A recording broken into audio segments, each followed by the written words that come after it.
That's gold. That's gold. If people that are listening right now, and if you're not understanding that, rewind the video, and listen to that again. Unless we figure out the root cause and tackle that, no amount of coaching is going to do. So one of the core skills you learn in public speaking, or rather you should learn in public speaking, is how to speak without notes or slides. And I look at the audience, everybody's standing and applauding, and I'm like, I never got a standing ovation.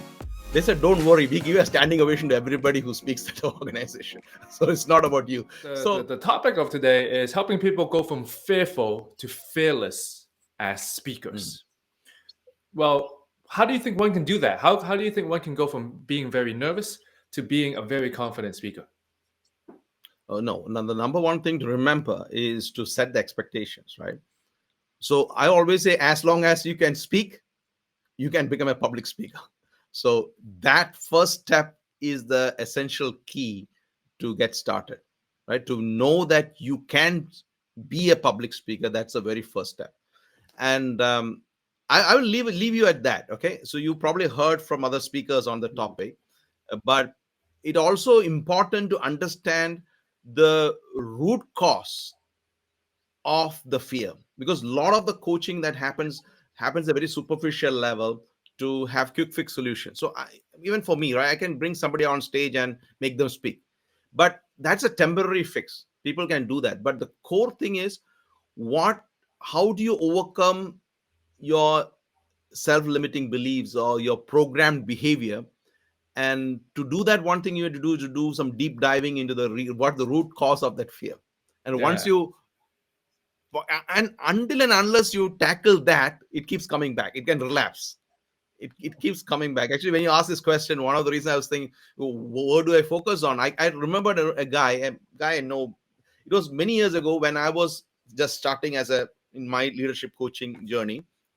I knew a guy, and he actually paid $50,000 to a coach at that time. And I'm like, we paid $50,000 for coaching, and because he has really wanted to learn public speaking, and he had done that. And then I went to watch him speak. Great speech, great delivery, great content. He can make the audience laugh. But as I'm watching him, I sense that something is not in the right place. Something is missing.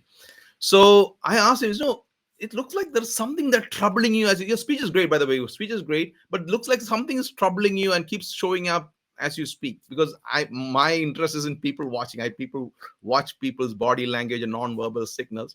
And he came to me and said, Manoj, I want to talk to you. And then the next day he came to my office, and we eventually spoke for like 7 hours. I never spoken to anybody for 7 hours because I was curious to know, he's a really good speaker, but what is that is troubling him? And of course, she shared a lot of personal stuff. But the one thing that stands out, what I remember, is as I said, he knows the techniques, he knows the mechanics. But the moment he starts to speak, he'll remember his mother's voice from childhood. You are never good enough. You will never do anything good. And this is his pattern. One of the patterns. There are several other challenges at that time. And once he tackles those things, he is fearless, right? So as I said, this every individual has their own challenge. We all have our own challenges. Unless we figure out the root cause and tackle that, no amount of coaching is going to help. And this is great. I want to take a step back. Actually, people are like, yeah, root cause. But what are the current things they are doing now? Like the superficial things. What do you mean by the superficial things? That's superficial thing is like saying fake it till you make it. Look confident. I can look confident and speak, but internally you can never fool yourself. You can fool everybody, but you can't fool yourself, right? So that part of raising your awareness of your limiting beliefs, your what is causing, and tackling that, because otherwise this keeps coming back, right? So if, as I said, and you can see videos of me on YouTube where I bring random people from the audience and who are afraid to speak and make them speak, right? So that is actually, it works and they're happy, they never complain. But personally, I know that this will relapse, and the reason for that is we are creatures of behavior, right? I mean, habits, creatures of habit and patterns. Our patterns keep repeating. So that's why we read a book, we got so excited, but we still do the things we used to do, right? So that's why going to the people want to exercise, they won't exercise. So unless that pattern is replaced with some empowering positive patterns, it will keep coming back. So superficial coaching, I'm not saying this every sort of coaching helps, right? But I'm saying the root cause, because you asked me how to go from fearful to fearless, and make that transition can be temporary. That means I can fake it, that I'm confident, I can walk like a confident guy, but then I don't feel like I'm myself. Mm, mm, mm. That then you feel like an imposter, right? Do you have with the people that you work with, when it comes to speaking or and leadership, are there common root causes that people have, or is it completely different for each person? And so that's just a very powerful question you're asking, right? Because I have done one-on-one. I typically do one-on-one coaching, but I also do group coaching sessions, right? So typically, when organizations invite me to do executive coaching or leadership Mm. or program, and they ask me to do, can you get some executives room and coach them? I typically say no, and the reason for that is, when it is a one-on-one setting, people can be more open, right? So let's say I'm going to organization, or you going to organization, teaching 20 group of 20 people, they find it very difficult to open up, right? So my lessons doing one-on-one coaching is that everybody has some unique challenges, right? Some specific challenges. Well, maybe there's a patterns of behavior, right? There could be issues of not feeling good enough. It could be a destructive comment they heard from someone. It could be their own self-image, or worse is that they watch people on YouTube and look at all these amazing speakers and say, I can never be like them. I can know, how can I ever be like them? And they actually have this comparison against an ideal which they can't reach, or they assume they can't reach, and that stops from them taking action. So they have this all. Even when I'm coaching, actually coach CEO as coaching, he's a billionaire, highly successful, and the moment I'm coaching him, he actually shows me a video of another CEO and say, I want to speak like him. I want to be like him.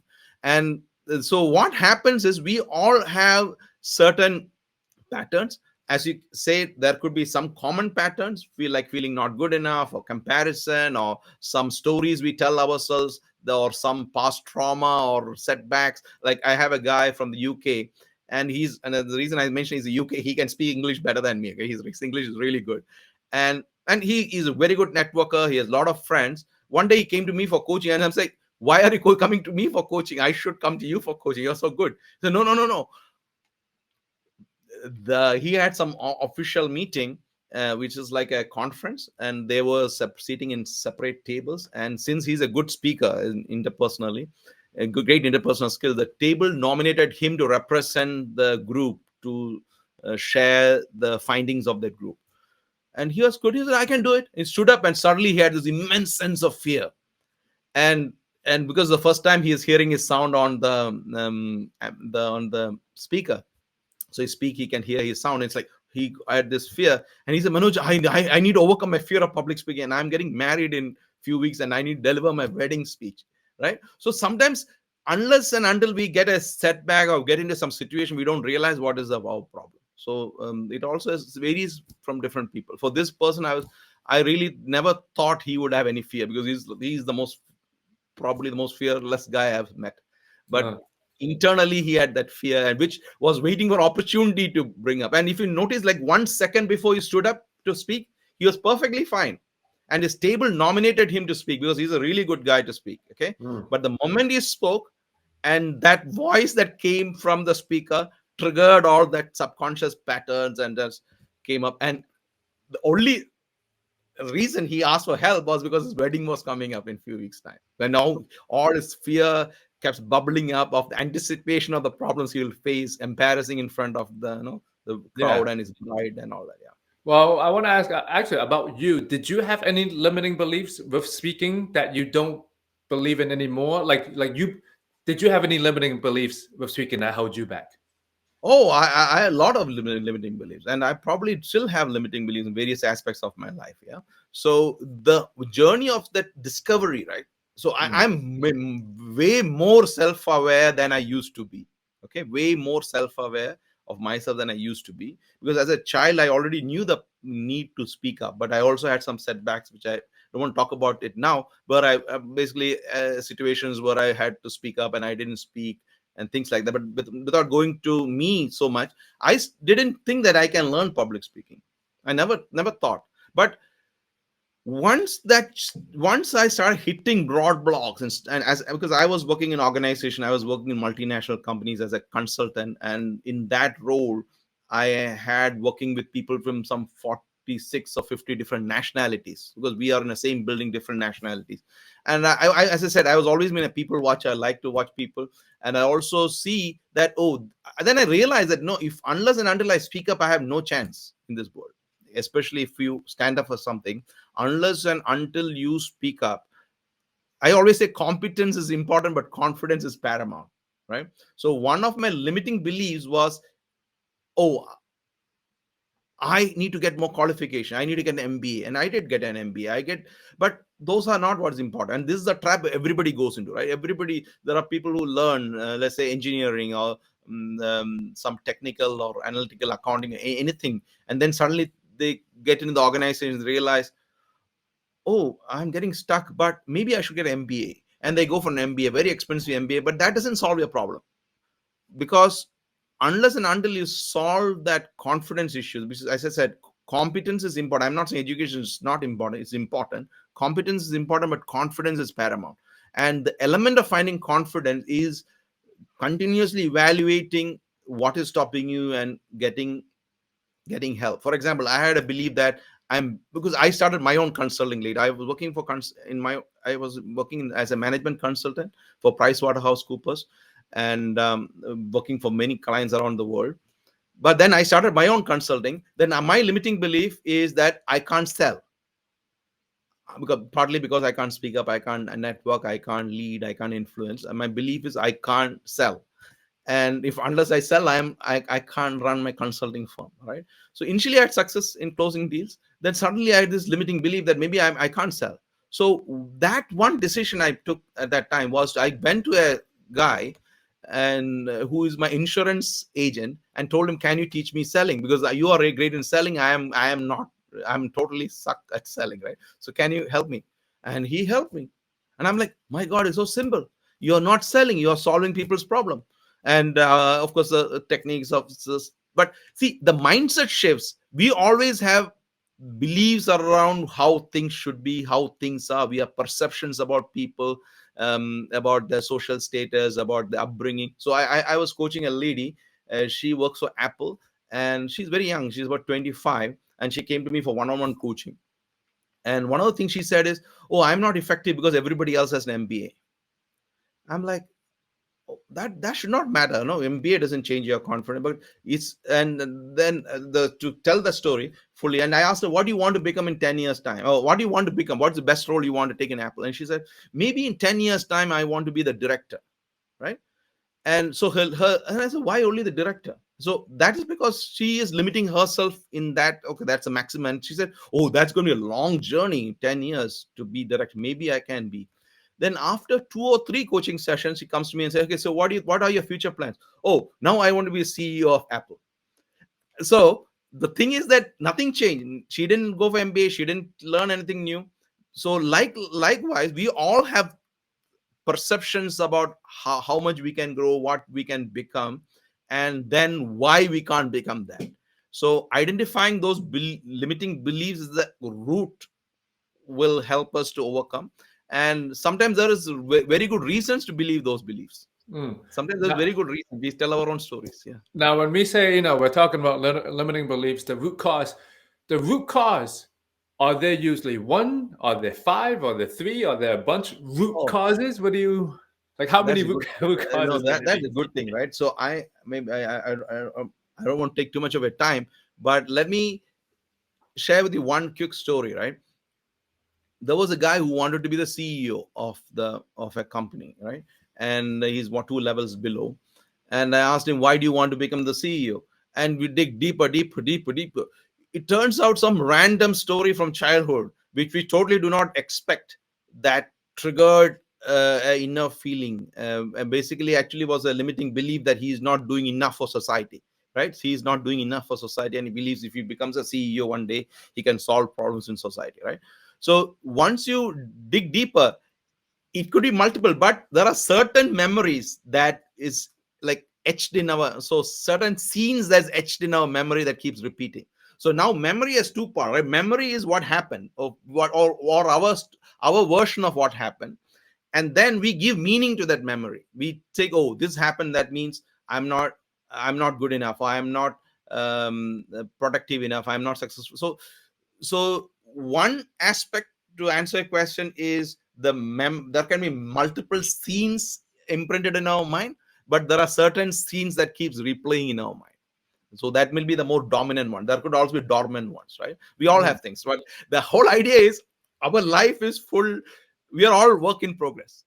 Yes, yes, We yes. are Actually, all work in progress, I right? want to back up a little bit because we're using the word, limiting beliefs a lot. For those who might hear this for the first time, or actually limiting belief, like what's your definition? What does that mean? What's the definition of it? What does that mean? So you see, the we believe a lot of myths. We are the, as I said, we are the easiest ones to fool ourselves, right? We can fool ourselves really well by telling stuff. So limiting beliefs are that is not really helping you to progress in the direction of your goals. Empowering belief is something that helps you to get towards or get ahead in the direction of your goals. So empowering belief is something, what I said initially, if you can speak, you can be a public speaker. Same thing, when I was afraid, I'm an introvert, I'm reserved, and I barely speak. My mentor told me, you can be the world champion of public speaking. I'm like, what is that? And I didn't even know what it was. But when he said that, I started to believe that, oh, maybe this is possible for me. More research I did, my belief became more empowering. So this is just a matter of time, this is going to be easy. Way before I became the world champion, I already started being a world champion, and was in the process of becoming the world champion. And now once I become the world champion, I have to believe that I am the world champion, because there are a lot of people who have gone on a journey. After they win, they think that, oh, maybe I'm an imposter. So there is a process of being, becoming, and believing. So that's the empowering process. The other side, self-limiting process, is you, because of what happened, because of what you saw, you start thinking that maybe this is not for me, this is not possible for me, this is not something I can do. So I had a guy, he was born with cerebral palsy. Okay, so he has gone for all sorts of coaching, and only reason I came in touch with him because I know his brother. He came to one of my public speaking seminars, and he said, "Can you coach your brother?" And because he is terrified of public speaking, he don't speak to anybody outside his house. And when I met him, and but then his belief is this is what the important part of the story, right? He has cerebral palsy. He speaks a slur. He can't speak to people outside his home, but he wants to be a number one inspirational speaker in the world, or the best inspirational speaker. I said, "Oh, this is so different." So the reason is, even though he has challenges, even though he has setbacks, he holds to that belief that he can be a speaker. And when I heard that, I said, "Oh, I don't know how to help. I didn't even knew what is cerebral palsy at that time." And but I said, this guy is someone I need to help, because he actually has this, because he's got the first step right. First step is expectation, setting the right expectations. So believing that in the best outcomes, that is actually also an empowering belief. And now he can speak to, he gets more invites than me to speak. He is although he has millions of views and all that. So the point is, and now he has become unstoppable. He gives me advice. So Mm. the point is, sometimes there is, like, we can hit the root cause, and then you basically, as I say, you dig deeper to find the root cause and turn the key. That's all we all need to do. Okay, so it seems like from what you're saying is confidence is more important than competence. Competence is important, but having that confidence It's is paramount. really important. And it seems like it's working on knowing how to communicate with ourselves, becoming Mhm. aware. So Mhm. let's say people think they know what their limiting beliefs are. We're digging deep. We know our root cause. Let's say they know it, Mhm. and then what happens after they know it, they're aware of it. Okay, I'll give an example. Right, there was this guy. He's an expatriate in Muscat, Oman. He's in the country in the Middle East. Yeah, and he came to my group coaching session. He said he's probably has a lot of years of working experience, about 20 years or more. and he has this expectation that people who expatriates cannot be successful in Oman or something around that sort, right? So then he always find this in psychology. There's something called confirmation bias. We start believing in something, we always see reasons and evidence to believe that you're right. We keep on getting, so you read it's like you click on a YouTube link and YouTube recommends all similar videos, so you keep seeing the same story again and again, and it becomes a belief, right? So one of my first question I asked him is, do you know anybody in Oman who has a similar background like you who is successful, right? For example, I'm an introvert and I am afraid of public speaking, and I will never be a public speaker because one thing, English is not my native language. English is not my first language. Second language is my third language. So I'm not good in English. I'm an introvert. Now, if I look around, I see similar people who are afraid of speaking. Then I say, that's my life. I'm born this way, right? But now I start looking for people for whom English is the third language, who are introvert, who are shy, who are reserved, who are now speaking. Now I get very curious. Hey, what do you know that I don't know? Now I become more explorative of other people. What did they learn? And now this opens a door to possibility. I see that at least it's possible. I don't know how it's possible, but it's possible. So when my mentor told me, oh, you can be the world champion, I'm like, are you kidding? No, you can be. You just need to work really hard. So now it opened a door of possibility. So then I'm looking for evidence of what can I do next. That what I did is I studied all the speeches available from 1986. I looked at all the competitive speakers, not just the winners, even the people who didn't make it. Then I developed, I said, oh, come on, this is something I can do. It's only a 7-minute speech. I just need to figure out how to fit a lot of content in 7 minutes. It's possible. So that, unless I have that belief installed, I will not do the work.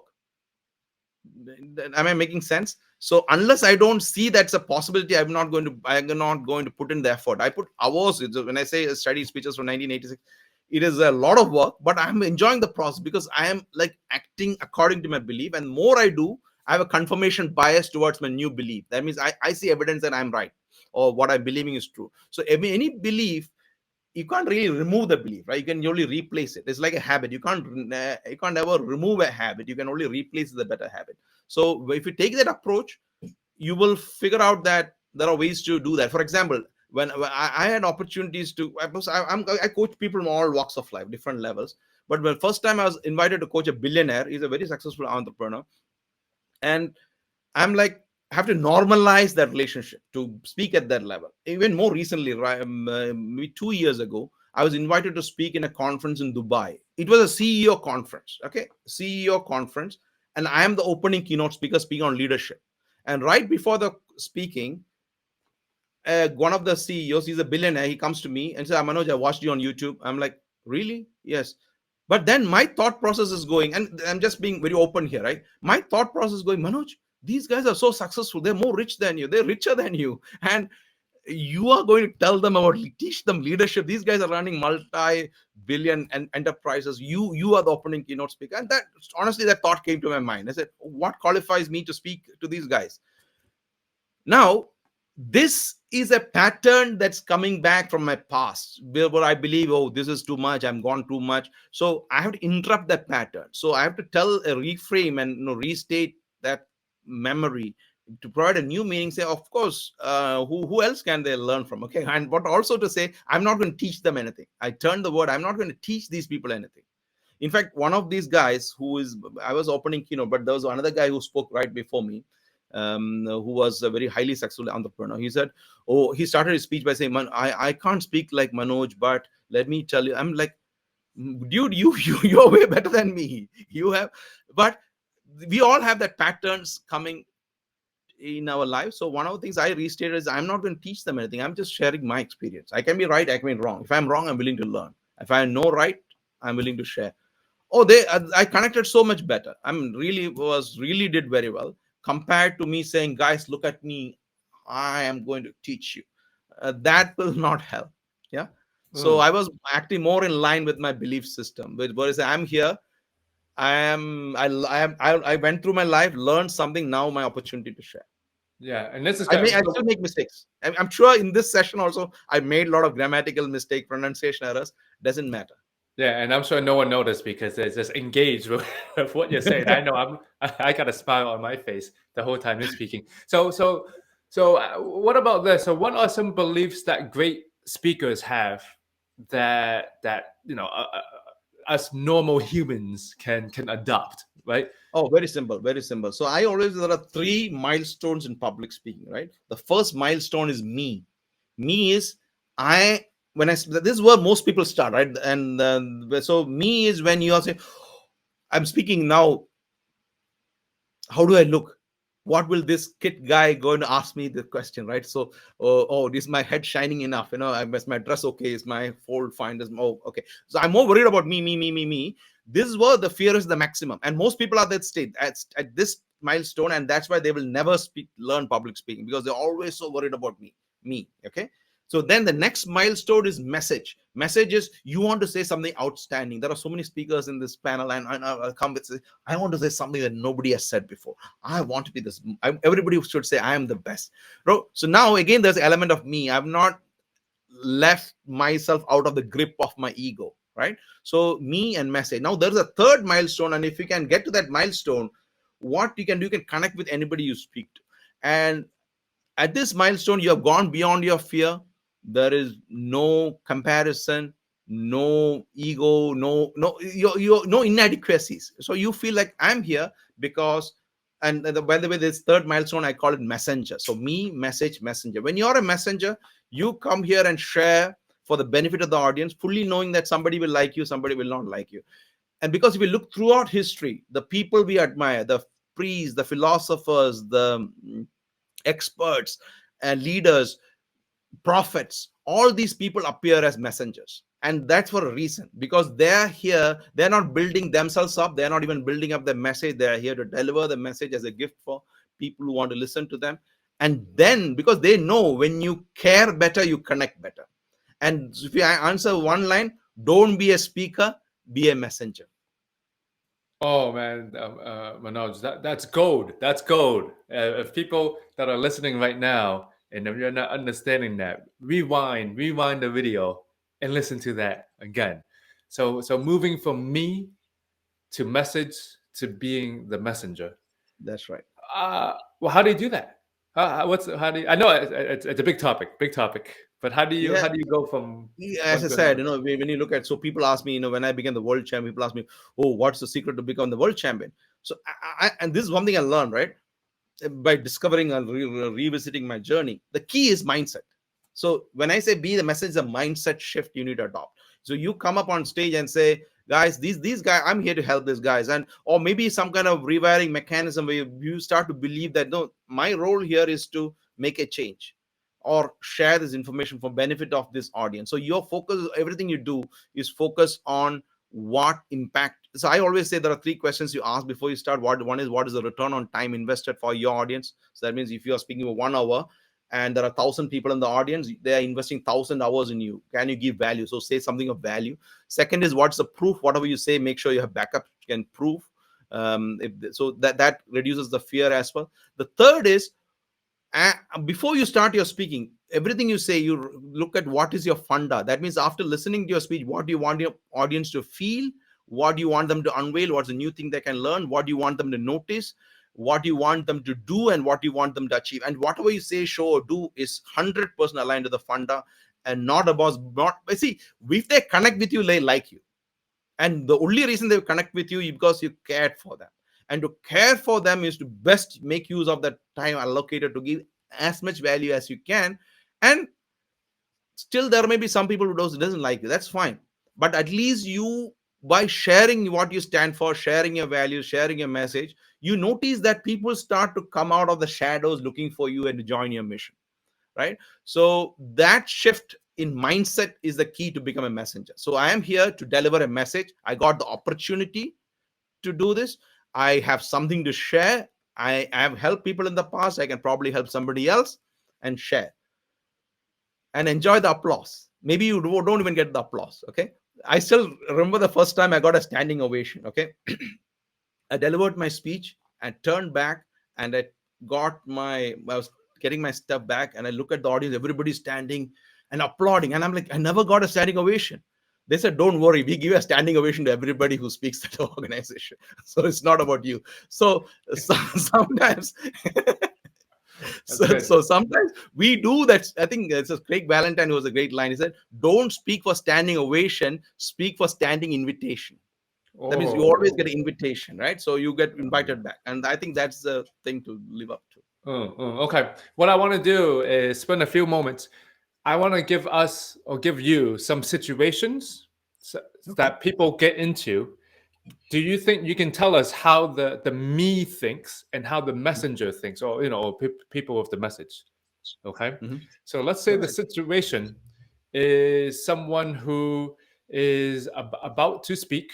They're in a room, kind of like basically you said earlier, they're in a room full of experts, but they are not they're not the highest rank. Maybe they're a little bit lower. Like, how would me think and how would the messenger think? Again, they're in a room full of experts. The person that's speaking is not. They don't have as many years. They don't have as much, degrees. How would those two people think? Okay, so I think one thing you should try to do when you have experts in the room is you don't talk like the expert, right? Because you get caught out. As I said, second question, what's the proof? What's the return on time? Is what's the proof? So don't say stuff that they can be challenged because they might have better information. So there, your approach should be more of a we thing. That means let's do it together. So let's today explore how we are going to discuss on this topic. Mm, That is more effective than saying, guys, today I'm going to make you an expert. There's a get lost. I am the expert, right? So that's not going to help them. So you go talk, explore. See, even the best leader in the world, you can always something to explore. So you ask more questions.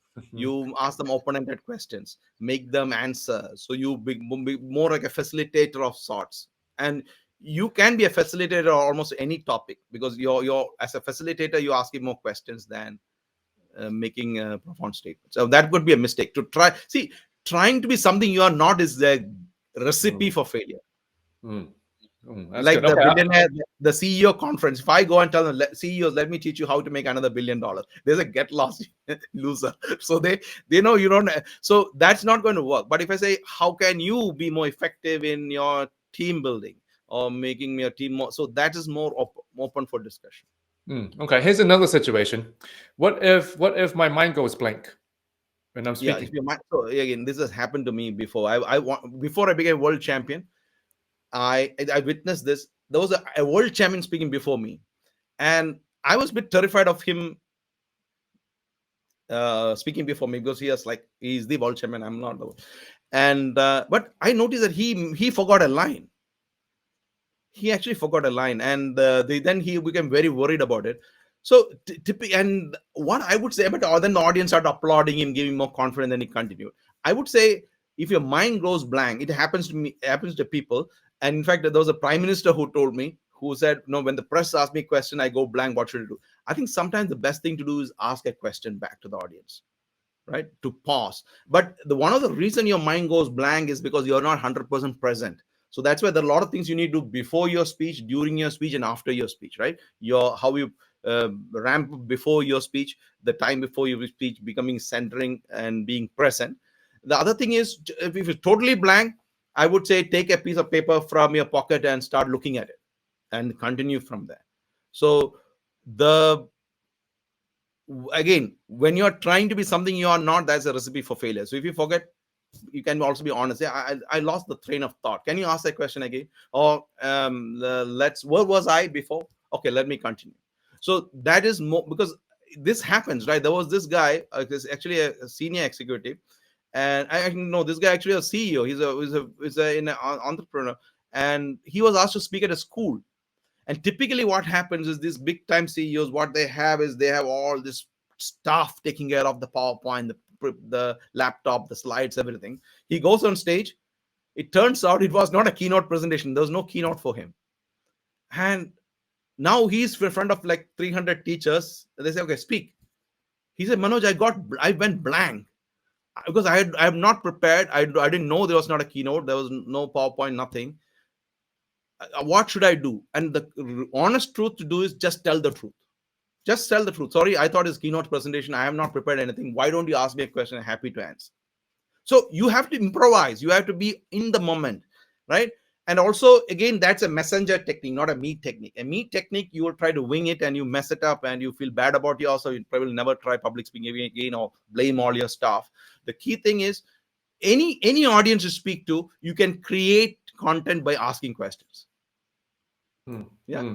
Yeah, that's a good one. Asking questions back. Okay, one last situation or thought. What if people they know they need to practice, but they don't practice? They always leave it till last minute, but they know they need to do it. They do it more. How do you? They know they need to, they just don't do it. Like, how do you? So your questions are really good, but this is very context sensitive. Depends on what kind of interview you are going for, right? For example, I have people who go for media interviews at Bloomberg or the top TV channels of the world, the CNBCs and stuff, right? They were they are talking about the business and talking about all the press interviews. So there, if you are not prepared, you are what do you call, you are qualified to fail, because you should have gone prepared, because you expect all sort of questions that could come up. So there is I deviate from the norm where people say practice, practice, practice. So but sometimes you're practicing the wrong thing, you're achieving the wrong results faster, right? So what I would say is at least go through the key points in your mind. So one of the core skills you learn in public speaking, or rather you should learn in public speaking, is how to speak without notes or slides. Something what I'm doing now, right? So Kit is asking questions which I have no clue what is going to ask next. So I need to, like, of course, trust myself that I have the answers. Right? I need to trust that the answer is going to get downloaded from the cloud, and then I can speak, right? A lot of people can speak but do better than me. The download speed is faster. I'm using an old internet. Okay, so then unless at least you need to know your key points and how to develop those key points. And if it's a critical presentation, like let's say keynote presentation or a TEDx talk or a 7-minute speech or you need to find a place to practice, at least whatever comfortable, just not to memorize, but at least to know, familiarize yourself with the content you have to deliver. And of course, people look down upon the fact that you read from a script, but that is something not bad at. I mean, that is, I think that's okay, because one of the speeches is popular on YouTube is a speech by Steve Jobs. It's called "Stay Hungry, Stay Foolish." If you watch this Stanford commencement address, he's reading from notes, but you look at the comments, nobody is saying you're reading from the notes. No, I never found a comment in that. But because he is giving immense value, of course he's reading from note, but he's giving immense value. So note is understated, but actually when I used to do competitive speaking like the world championship public speaking, I have a script in my pocket. So in the worst case situation, I'll like flip it open and read. In fact, my thank you speech. So a lot of world champions run into this trouble. They compete and become the world champion, but when they don't expect to win or they don't have an acceptance speech. So one thing I have always done is I always write my acceptance speech first. And when I won the world championship, I just took the acceptance speech, and this is, wow, this guy expected to win. But then I had a well-written acceptance speech. I read it from the notes right after winning the world championship. So yeah, the notes also helps. Yeah, but that's great, right? Like you believe that you had a chance to win the world championship. I had no Correct. doubt. I had no doubt. And but this are two sides of the coin, right? But once I had the belief, I made this mistake. I went up on stage in 5 years before I won. On stage, I said, I'm sure I'm going to win the world championship of public speaking. I just don't know how. Right? That's what I said. People laugh, but they say, "Oh, you're so arrogant, you can't say that." Then I stopped saying that. I didn't tell people, but internally I had the belief that Yeah. this is just a matter of time. How did it switch for you that you had a chance to win the world championship? Was it like, I think you earlier you said someone told you that you can, but like how did it? So I have my mentor. So this the one of the magic that happens in our life is there are two groups of people you always meet, right? People who say you're not good enough, people who say you're okay, you can do better. So you surround yourself people who are smarter than you and who give you and I'm the guy who can take feedback from anybody. I will take feedback. I'll just go to everybody, look at what's working and repeat it. Whatever doesn't work, I throw it. I also done stand-up comedy. I was among the top 25 stand-up comedians in an international comedy festival in Hong Kong, right? And my mentor didn't approve me going there. He said, that's low class, no, don't do stand-up comedy. But I just wanted to experience it, right? I just wanted to experience what is this stand-up comedy. And I honestly thought that's very easy to do. Honestly, very easy to do, because all the stand-up comedy script is pre-written and practiced like thousands of times, like hundreds of times, right? So they know which jokes work, which doesn't work. So having a mentor or someone, as I said, no, you always, it's a confirmation bias. You start to believe something, you see new evidence of that happening. You attract new situations and you start to, no, it's actually a psychological thing. Yeah. That's great. I That's was great. very driven. So I try to replicate that thing for other things I do. So, and I see the root, and something I'm not successful as I would like to. But I would say what we are all lacking is a mentor or a coach, Mm, someone who can help us get forward. mm. Now, Manoj, I have so many more questions, but this is only the start of the conversation. So if people want to keep on following you, to work with you, to connect with you, where's the best place to go? Also, you can Google my name, Manoj Vasudevan, right? Manoj Vasudevan. So typically before my speeches, the person who introduces gets more stressed than me because they want to remember how to pronounce my name. So you can Google my name. There are a lot of content. I have stuff on YouTube. I have free resources on my website. There's a free public speaking course I run. It's called Nervous to Fabulous. You can go to Ooh. nervoustofabulous.com. It's a free foundational public speaking course. People from more than 100 countries have gone through that. So it's actually to help you overcome basic limiting beliefs. And get, eventually, I would say, if you really need to master speak, you need to find a coach or go for an online course or program of one-on-one coaching where you find your root cause of your issues and overcome that. And that's possible. And again, first thing what I was telling, and Kit and I was sharing was, first thing is to believe that if you can speak, you can be a public speaker. Just like you believing that you can be a world champ. You can be a world champ. Right. That's right. Yes. That's right. Yes. And any last words before we go for the day?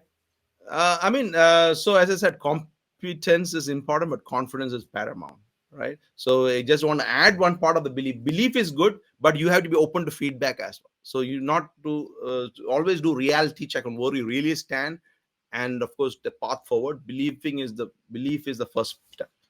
And again, with no belief, no relief. Oh, that's good. No belief, no relief. I might have to take that from you in the future. That's pretty good. I was looking for the best closing line. I said, no belief, no relief.